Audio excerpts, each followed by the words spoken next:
The Centre presents a new podcast, CBME and You, a podcast devoted to promoting awareness and debate around controversial ethical issues in biomedicine.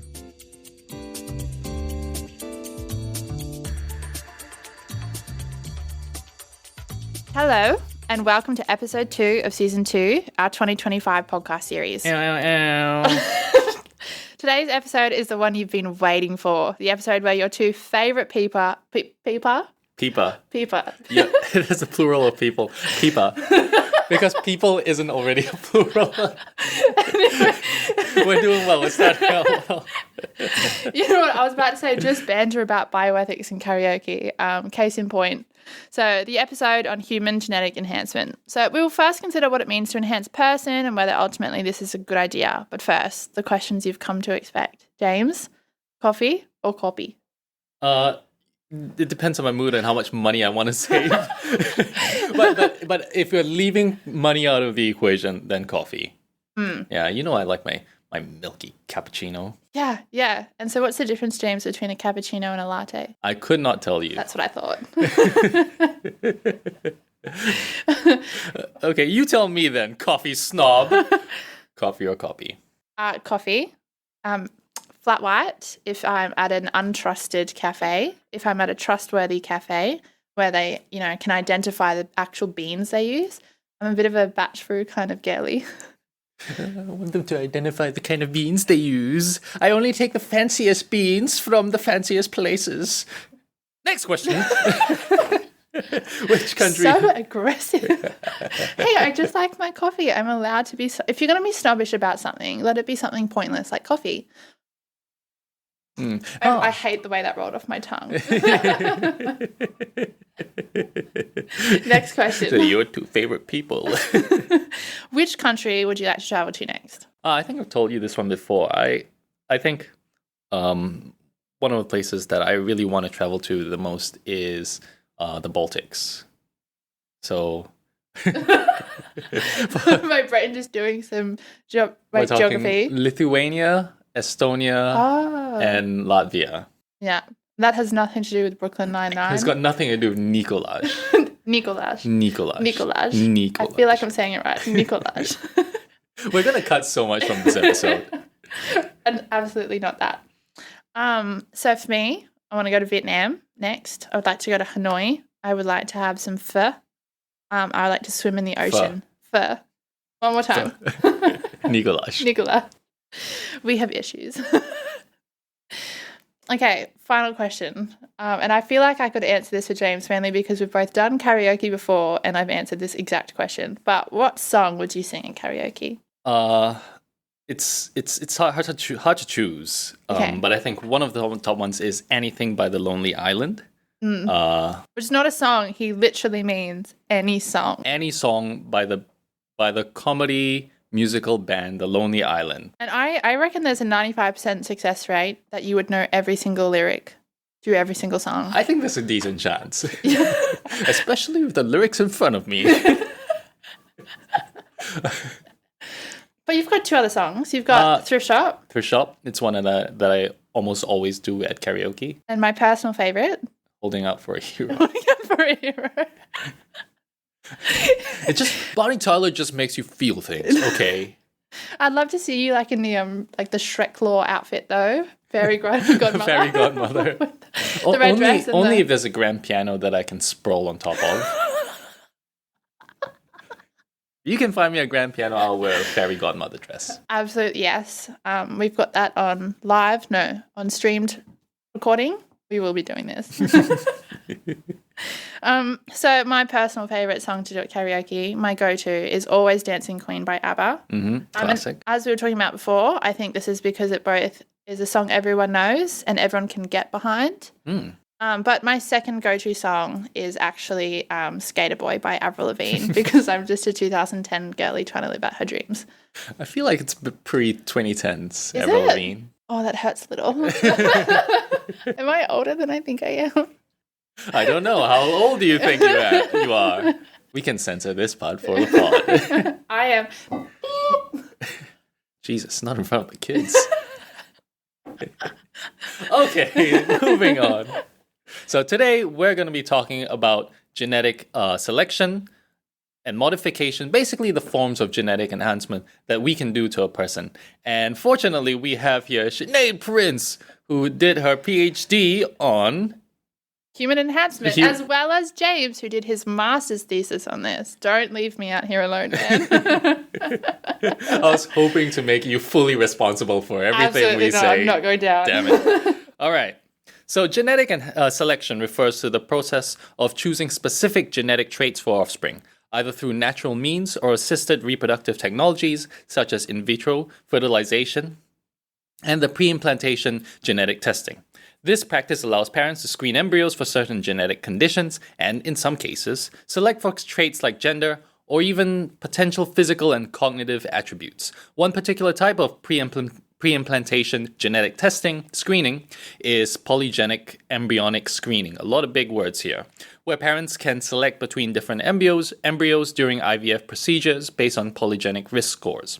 Then there's also genetic modification, as in the modifying of a gene to produce a particular trait. So right here we already have a little bit of a bifurcation, I guess you can say, between different kinds of genetic modification. Sinead, you did more biology than I did in uni. Could you say a little bit more about the differences between just selecting and modifying? Okay, so selecting is basically where we go through IVF, and in the natural course of IVF, you're going to produce, between 5 or 10 embryos. I'm not exactly sure the certain number, but a certain number of embryos for the purpose of screening them for particular traits.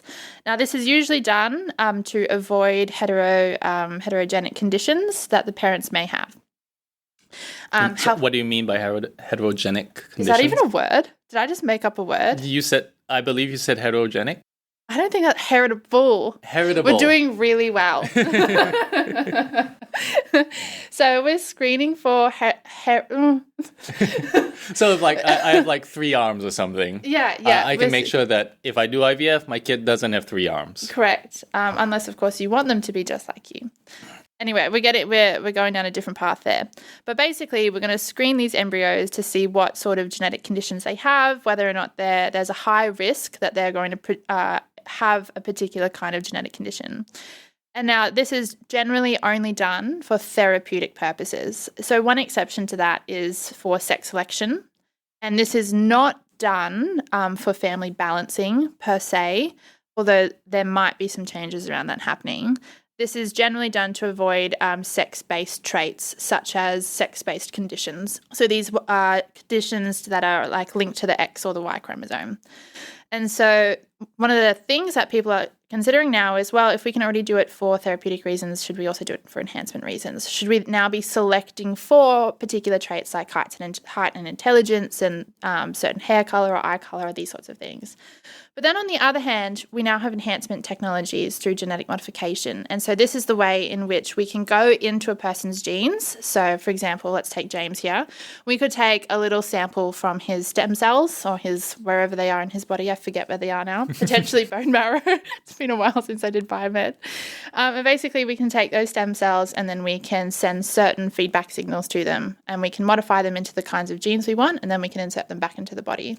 The other way you can do that is you can take a particular virus, basically. You can modify the virus so that it has a memory for a certain gene, and then you can insert this into the body and hope for the best. Basically hope that this virus will go through and then modify the gene in that person.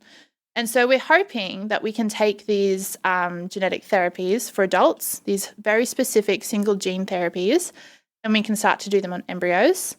And then not only can we just do one gene at a time, we're hoping we can do multiple genes. And then the same question arises. Well, if we're doing it for therapeutic purposes, why should we stop there? Why can't we use it for non-therapeutic purposes? And then that raises a question of whether or not there is a difference at all. So if the whole purpose is because you're trying to help the child live a better life, why just limit it to health conditions? Why not give them all the best traits so that they can live the best life?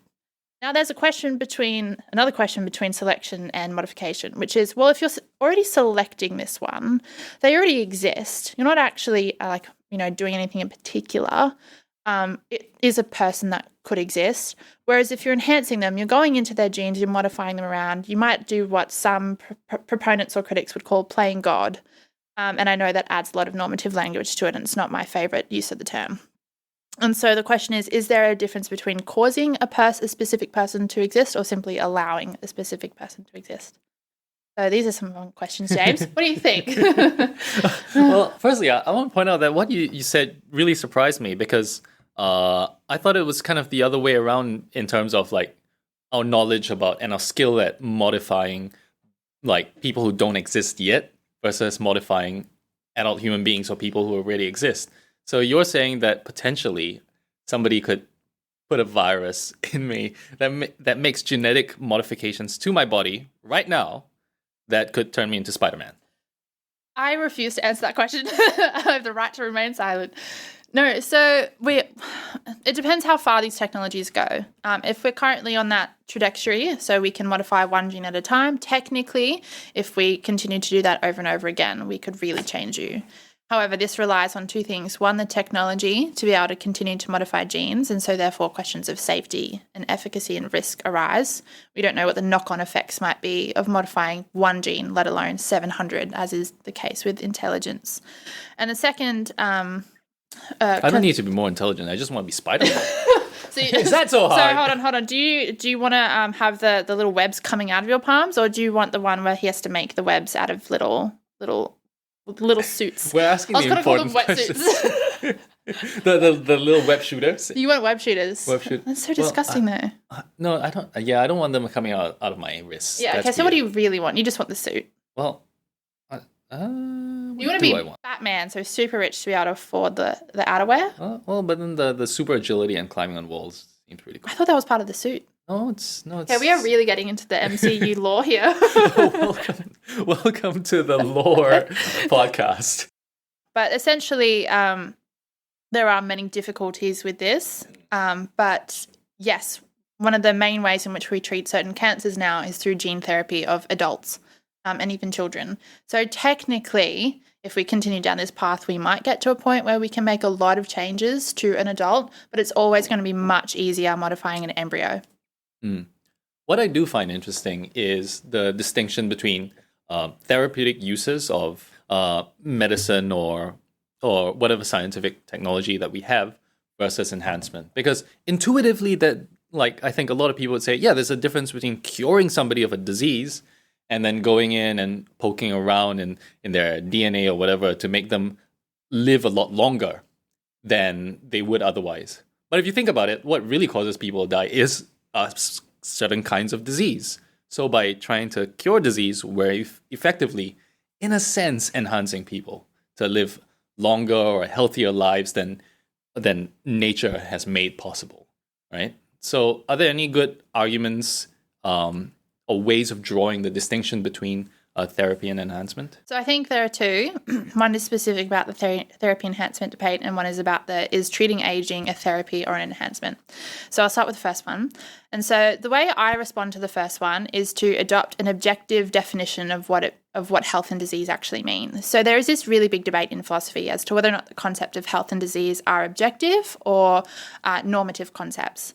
And so for me, I think that there is a robust definition of what health and disease means, and it's an empirically driven science field. I think we can discover what it is the heart does, and we can discover when it is the heart has a disease. And so when I say the word disease, I mean all pathology. And so for those who aren't the biggest fan of the use of the word disease to refer to non-infectious diseases, just know that what I really mean here is pathology.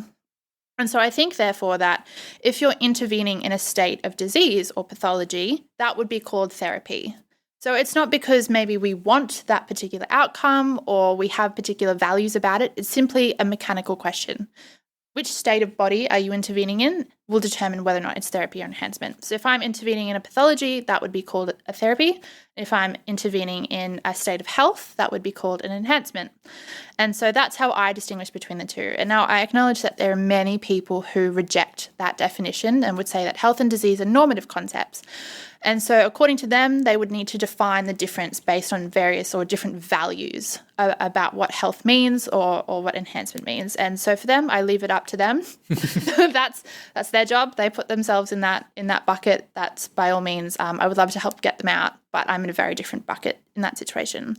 And so what this means for me about aging is that aging is a completely natural and healthy thing that all biological organisms must go through. So in the same way that in order to get to be an adult, you have to go through development, you have to go through being a baby, you have to go through being an infant, through a toddler, through all of these sorts of different stages. And at all these various different stages, you have different capabilities and functions. So a baby, for example, cannot reproduce. It cannot run. It can barely walk. It can barely eat on its own. And these are all completely healthy. So arguably at the end of life, just because we don't want to be this way, doesn't mean that that's a disease. It's a perfectly natural end of life for all biological organisms. So I would argue that taking an enhancement and trying to extend human life is an enhancement and not a therapy or a treatment of a particular disease. Oh, you making bold claims, saying babies not being able to walk is a normal thing. Walk, child, walk. I don't have kids. I don't know what age they start walking. Somewhere between 0 and 5. And so, just to put a bit of pressure on what you've been saying, it sounds like it does paint a bit of a kind of idealistic or unchanging picture of what it means to be human, right? Because it sounds like you're saying, okay, this is what the human body is like. This is what each organ is supposed to be doing at any given point in time, and any deviations from that picture might be counted as disease. But biology changes over time.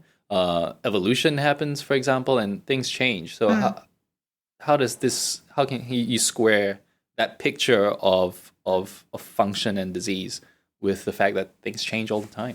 Things do change all the time. And if you're talking about time as in the past, how old is the Earth? 4 point something billion years. So in the concept of 4.7 billion years, yes, things change all the time. But in the history of the Homo sapien, things have rarely changed, if at all. And so, for example, there are some things that never change, like humans only and must have 12 cranial nerves. We have the liver that's meant to filter blood. We have the heart that's meant to pump blood. And these things have not changed. And so arguably within our understanding of science and in understanding of biology, scientists do not try to put rules together based on future hypotheticals that may or may not happen. We can only do so based on what we know now. And so arguably, particularly given the nature of medicine, food security in many parts of the world, and our hygiene practices, evolution for humans is not particularly going anywhere. We're treating all these diseases before we have the chance to reproduce. And so I think it's a bold claim to say that enhancements are good for us because humans will continue to evolve anyway, particularly because now we have a choice over which way we go with enhancement, how we enhance ourselves. We now finally have a say as to what's good and what's not. And so the claim that it's inevitable, I think, is a very bold and poor claim to make. Okay, so there's one claim that proponents of genetic enhancement can make, that, and it's inevitable. We're like, history marches towards a certain direction, and we're just aiding it along. Which I agree sounds a bit too bold, right? And it's like, nobody can predict the future. Philosophers probably worst of all at predicting the future, right? Marx, I'm looking at you. I have a law background, man. I don't know what you're saying. well, it's Marx who was like, well, eventually everybody will become communist utopia. Oh, nice. Yeah. Bold claim. Capitalism was that not today, sucker. Hasn't panned out. Anyway, but the other argument that I think is probably more popular among ethicists is that it's a normative argument. Like, who cares? Okay, we're not making any...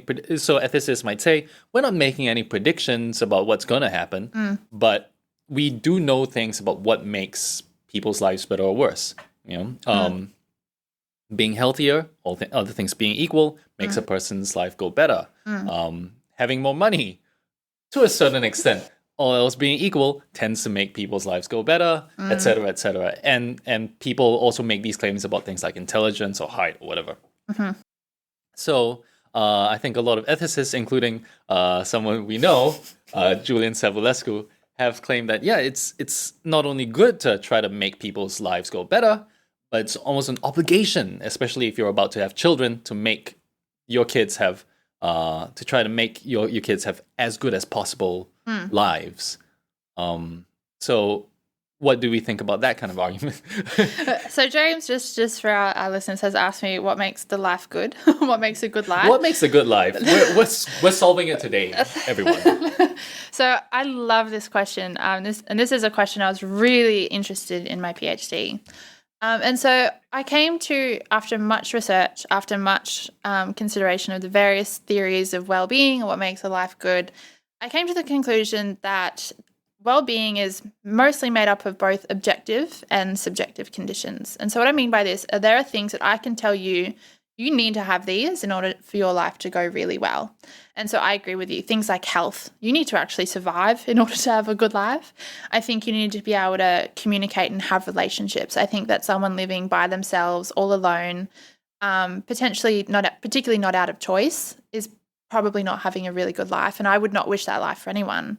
And so this is what I mean by objective conditions. So regardless of how you feel about these certain things, I think that you need them. And so for me, the most obvious two are health and relationships.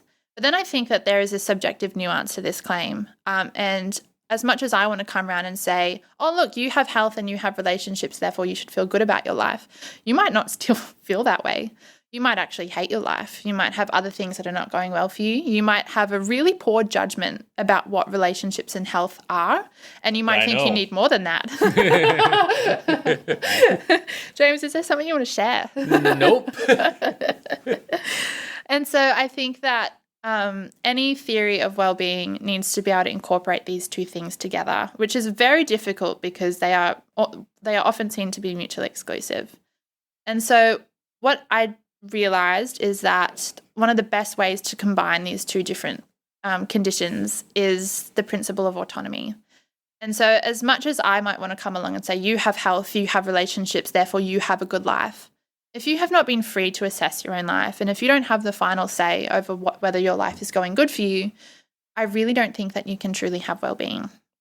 And so the question that I want to ask about human enhancement is, why are we valuing certain enhancements over others? Why do we think these are going to make our lives better off? So the question of intelligence, for example, many people will show, well, the more intelligent you are, the better off your life is. And that's not true. There are many studies that show there is not an association between superior intelligence and happiness. In fact, it can go the other way. And also it's relative. So just because you're a smart woman doesn't mean your life is going to be better off. Just because you're a smart person of colour doesn't mean that life is going to go better off for you. It's very relative to the society that you're in. Same with height. If you're a really tall woman, life may not go well for you because you might be discriminated against for not being, feminine enough. And for men, the question of, well, if you're a short man, it's not that being short is intrinsically bad. It's that society puts masculine priority on being tall. And so the question is, well, should we fix individuals to meet these particular norms that aren't necessarily good for us? They're just the result of particular oppressive societies, or should we fix society first? And so my focus and argument is that, well, we have responsibility to not fit people and code their DNA with oppressive norms. We should fix society first. Whereas I've had chats with Julian about this, and he says, well, their lives are their lives might suck now. They should be given the means to make their lives as happy, as full and prosperous as possible. And I think that to some extent, I do agree, but that also just reperpetrates and further exacerbates those oppressive norms. So which generation is it that's going to be responsible for standing up to this and finally changing it?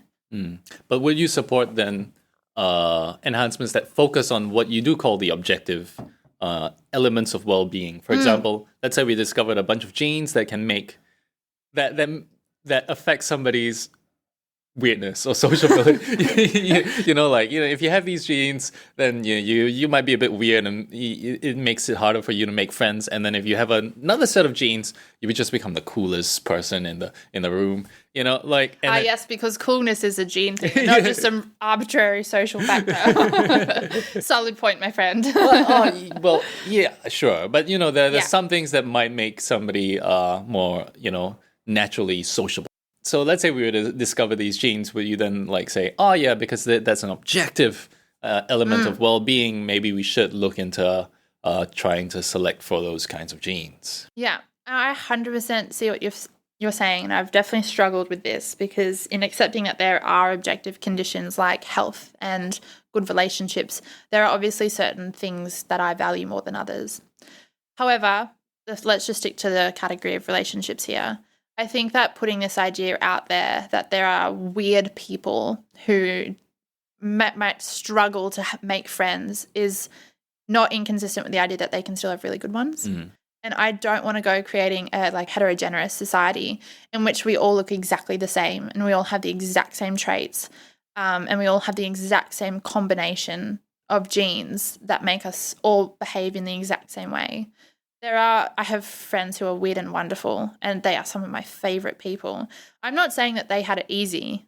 Maybe, I feel like most people have experienced some bullying throughout childhood. But I think it would be really over-clinical and over-medicalized to say that we should fix their genes rather than trying to make society a nicer place that's less judgmental about different traits. But there could be two different perspectives that we take towards issues like this. One is a kind of worldwide or society-wide perspective where we can all agree. We can say, look, it'd be better if instead of trying to enhance people to be more sociable or good-looking, we as a society develop better norms, right? And say, look, we should change the way we look at things like beauty, and so that we become more accepting of people of different kinds of looks or different kinds of ways of interacting with people. But you can also take the perspective of a parent, and say or prospective parent, and that parent might think, look, I can't change my society's norms. The only thing I can change is my kid. And given that I can only change the kid that I have, I'm going to try to make sure that they're as good looking or as cool as possible, because I know that given society's norms, they will live a better or worse life. So what do we say to those kinds of parents who I think there's might be in that kind of genuine situation? concern that parents will be facing with this, and I think it's totally fair to think about it. Yeah. The problem with that sort of thinking, though, is that if you fix the person, not the oppressive norms, that could lead you to a really dark place where we are only selecting or modifying white males with whatever genes that we can find for any other, standard norms. And so the parents of those who select just white males could say, well, I want my child to have the best life, and, white men have it easiest. Well, that's a big generalization. And I know David Banter will have something to say about this later on. But I think they would be, under that theory, they would be completely justified, and that would be really problematic. And so I think that it's fair for parents to have certain struggles and to want their child to have it easiest. But also they are responsible for partaking in those oppressive norms by conforming their own child to it. And so I think in the same way that you can't hide or shield your kid from all the bad things in the world, you can only really prepare them as best you can for it and give them the values and skills and traits in order to deal with it fairly and as morally as possible. That's just going to have to continue. You can't just rule it out and be like, oh, you know what, they'll have it easy from now on. Well, they won't. You won't be able to shield them from everything. And there are arguably some things we should not shield them from. And I do not think that producing children in accordance with oppressive norms is the way forward in parenting norms. Yeah, but I guess there's an interesting question of where we draw the line when it comes to these things, right? Like in Singapore, there's a big kind of rat race mentality among parents and the children of those parents, right? And children in general. You have parents who send their kids to tuition 3 times a week or enrichment classes and all that. And I think most of these parents will probably agree, yeah, look, if everybody would just chill and didn't send the kids to enrichment, I would prefer it. I'd save a bunch of money, my kid can go out and play and all that, and they wouldn't be stressed out all the time. But because all the parents are doing it, I just have to do it. And I think, at least my intuition is that, look, I don't blame these kind of parents. I don't think they're doing anything wrong because they're still trying to do the best for their kids, even though, yeah, it would be better off from the society perspective if everybody just chilled out. Yeah. So I guess the question is, look, if we fix that as a point and say, look, that's fair enough, then where do we draw the line and say, oh, at some point of enhancement or meddling with your child, that we've gone too far, it's not fair enough. Yeah. I think you have an excellent point, and I'd be very interested in you sharing your perspective of being raised here in Singapore and how, whether or not you would like to take what you went through and put that onto the next generation. But before we come back to that, I just want to say that I think that we can draw lines. So just because things are always on a scale doesn't mean that they are all equally okay. And so one of the things I think we can do is look at parents who do these sorts of things and go, I hear you, I see you, I really understand that you had no choice and you did what was available to you. And so the last part of that is recognizing that these are legal, lawful, and cultural norms here in Singapore and elsewhere.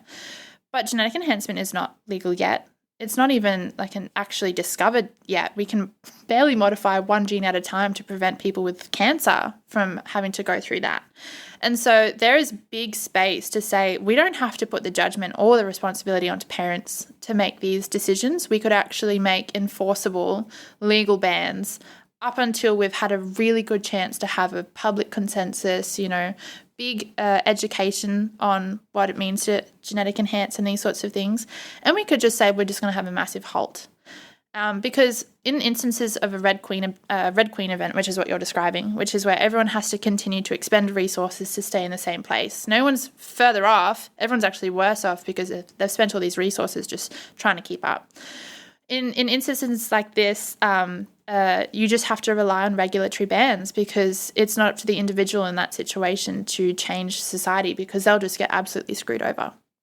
And so I think one of the differences between what parents already do and genetic enhancement is that genetic enhancement is not here yet, which means we can hold it. We can not put this on their shoulders. We can keep this with government and, empirically backed research.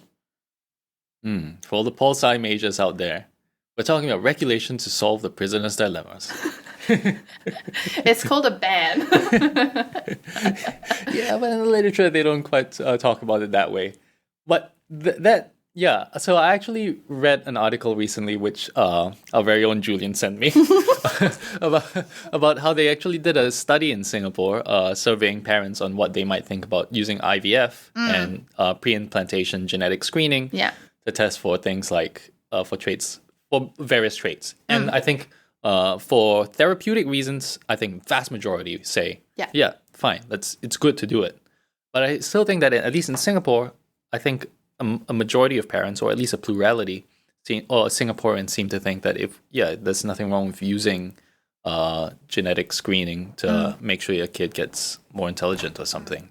So it seems that I think, at least in Singapore, if you didn't put in any regulations, you'd have a slow creep towards genetic screening or traits like intelligence becoming a norm. Yeah, I think that's why it's really important that governments are proactive and regulatory bodies are really proactive with this, because we're in a really unique situation where we've identified a technology before it exists and it hasn't just burst open on us with all options and opportunities available. And so I think we really need to have a hard look at history at every time we've invented a new enhancement, a new technology that was allegedly for human benefit, and retrospectively ask, well, was the sum total of benefits that this produced, did that really outweigh the harms? And I think with the questions of human enhancement, I really don't think that the sum total of alleged benefits are going to outweigh the harms, particularly when you account for things like justice, inequality, and discrimination issues that will inevitably arise.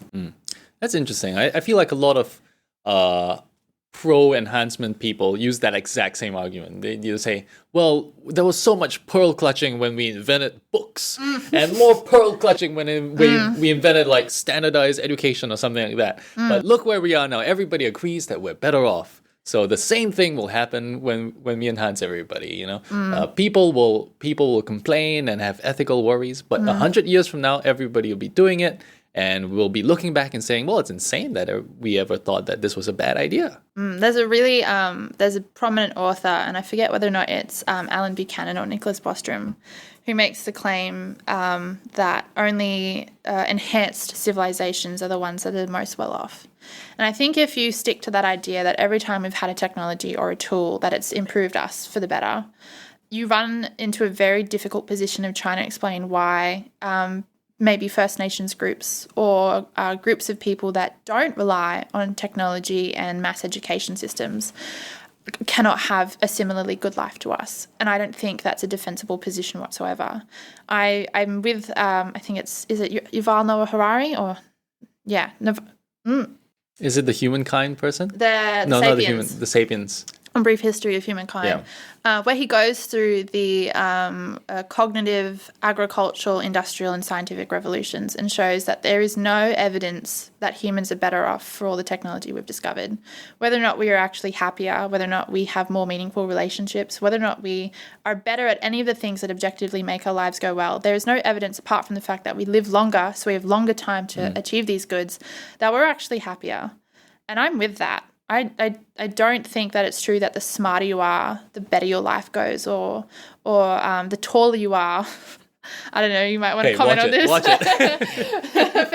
for our listeners, James has recently discovered he's 6'3", not 6'2.5". Do you have any comment, James? Well, as somebody who nearly identifies as a 6'3" man, I can confidently say that my life has not gone any better since deciding I'm 6'3" instead of 6'2". There we go. Problem solved. Human enhancement same. not required. And so, yeah, I just don't think it's true that the more technology, the more enhanced we are as a people, as individuals, along the evolutionary scale, the happier or more meaningful our lives become. So that's my answer. What?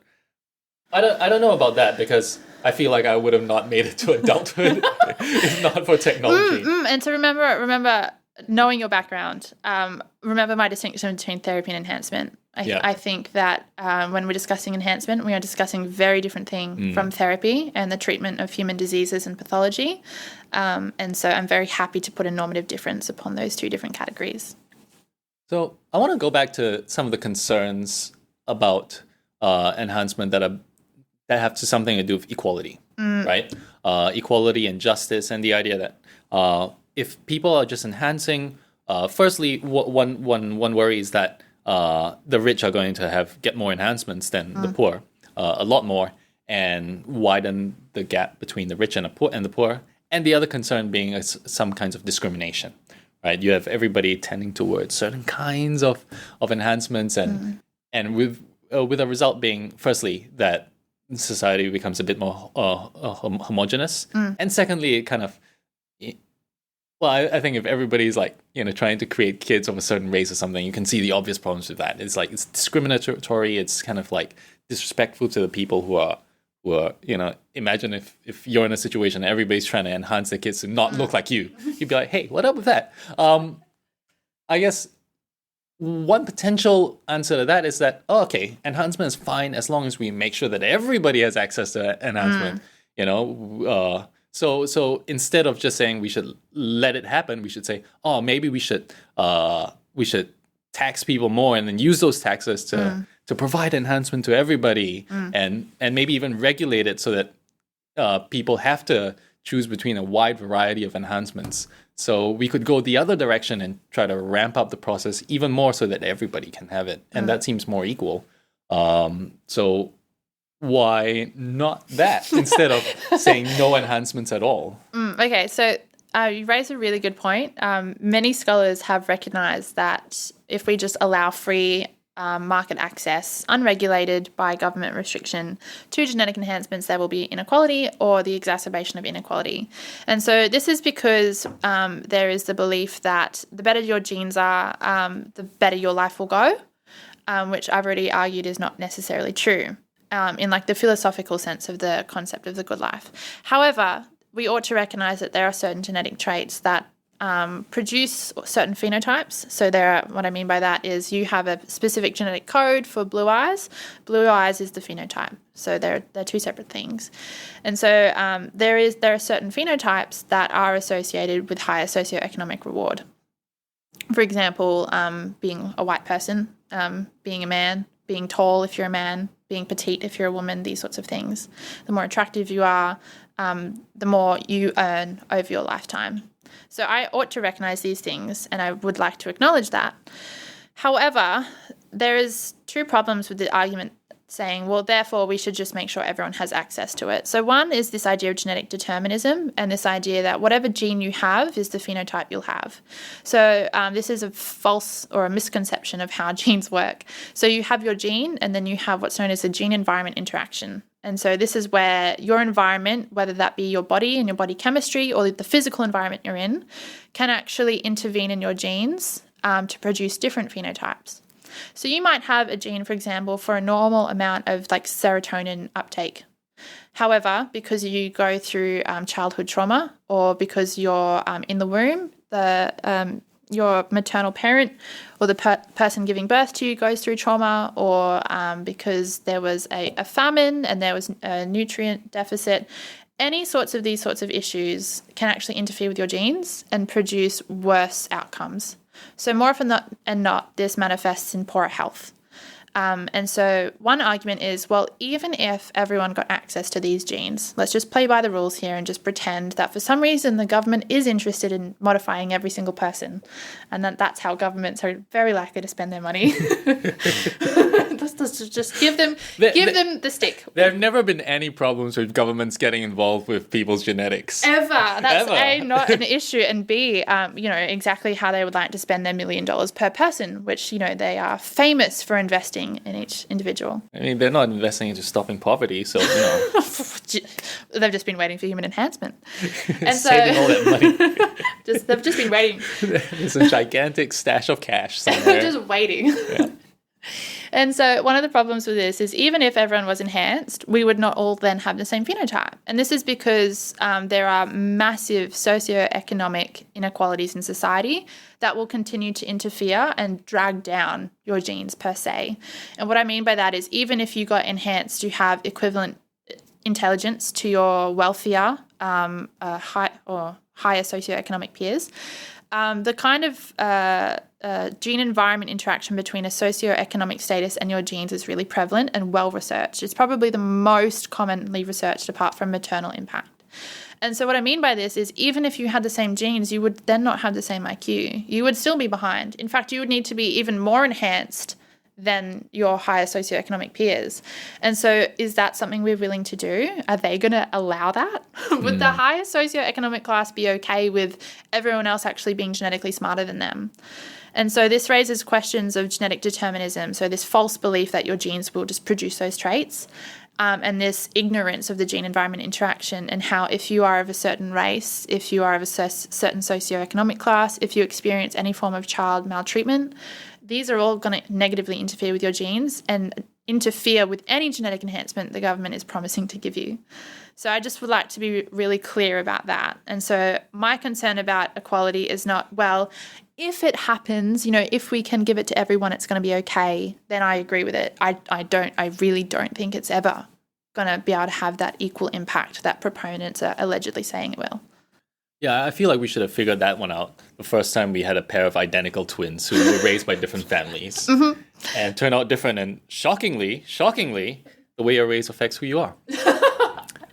I don't know. How could you say something so controversial in this pod? I don't know. Am I going to get cancelled after this? Probably. Oh, here we go. You know what? I'll pack up my desk on the way out. So, what was I going to say? Yeah, so, but then I feel like a proponent of genetic enhancement could take that argument you just made and turn it back against one of the other concerns about genetic enhancement is the concern about homogeneity. Homogeneity. Yeah, whatever you Try just again, said. man. No. Look, you could say, look, so we've already, based on your precise argument, we know that people are going to turn out different and there's going to be a lot of beautiful diversity and all that, even if we enhance everybody because of the way people are raised. So we should stop being so worried about that.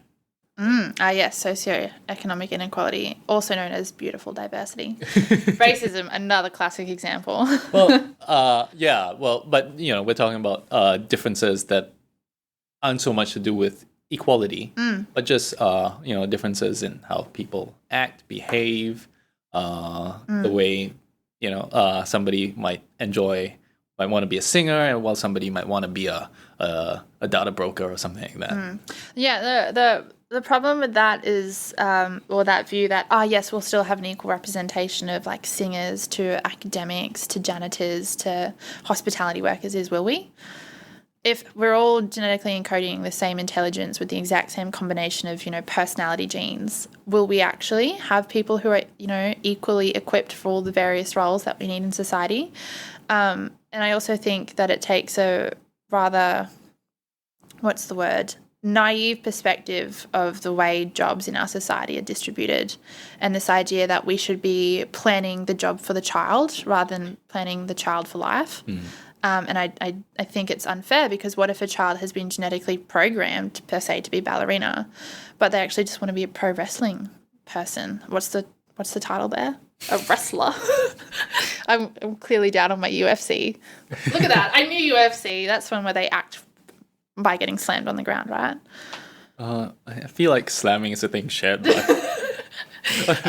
so fighting sports. There's this concept of incompatible excellence. So the kind of body that is best suited to being a ballerina is not the same kind of body that's best suited to being a powerlifter or wrestler. And so you can't know which one the child is going to be best suited for, or, which is the more important question, is going to be most interested in. And so why do it in the first place? If there is no way to know whether or not you're actually improving their chances of having a meaningful life by pursuing something that's interesting to them, then there is no reason to say that you should pursue it because it will benefit them, because you can't know. It's a big fat question mark. And so you can't rely on that to then make a moral claim that you should be pursuing it for the benefit of the child. Yeah, I feel that. Like I go anywhere and people are like, especially since it's just been Chinese New Year. The number of times people have asked me if I've played basketball, man. Oh, that reminds me, do you? No. Get out.